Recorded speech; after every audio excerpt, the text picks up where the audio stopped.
So central నుంచి state వరకు ఎలా ఉంటుంది పర్టికులర్గా, so national centre for vector borne diseases ఎలా మెయింటైన్ చేస్తుంది అని ఇక్కడ ఉందండి.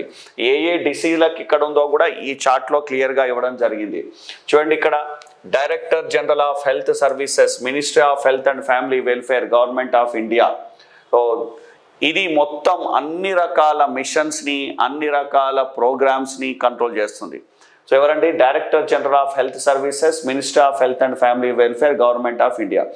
మరి దీన్ని కంట్రోల్ చేయవలసి ఎవరి అంటే, సో హెల్త్ మినిస్ట్రీ కంట్రోల్ చేస్తుంది. అండర్ హెల్త్ మినిస్ట్రీలో డైరెక్టర్ జనరల్ ఆఫ్ హెల్త్ అనే సో వ్యక్తి ఉంటాడండి.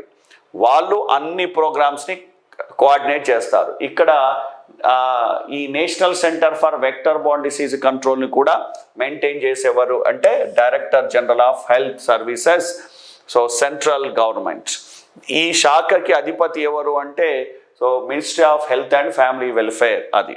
సో ఇక్కడ చూడండి, వీళ్ళ నుంచి ఈ national centre for vector borne disease control programme వాళ్ళు ఏం చేస్తున్నారు, డిసీజ్ వాళ్ళు, ఈ సంస్థ వాళ్ళు ఈ ప్రోగ్రామ్ని రన్ చేస్తున్నారు. ఏది? National vector borne disease control programme. చాలా సింపుల్ అండి.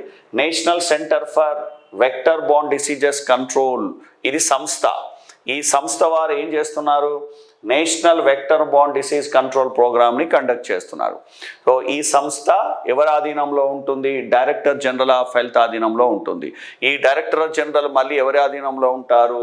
So ministry of health and family welfare ఆధీనంలో ఉంటారు. ఇలానే మిగతా అన్ని ప్రోగ్రామ్స్ కూడా ఉంటాయి. Ministry of health family welfare వాళ్ళు ప్రోగ్రాంలు డెవలప్ చేస్తారు. దాన్ని ఇంప్లిమెంట్ చేసే బాధ్యతని డైరెక్టర్ ఆఫ్ జనరల్ హెల్త్ సర్వీస్కి అప్పచెప్తారు.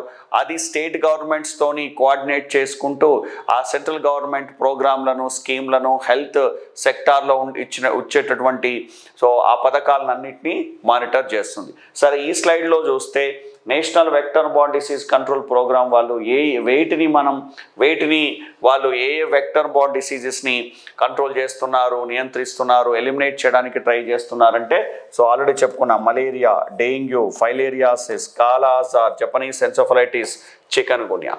సో ఇవి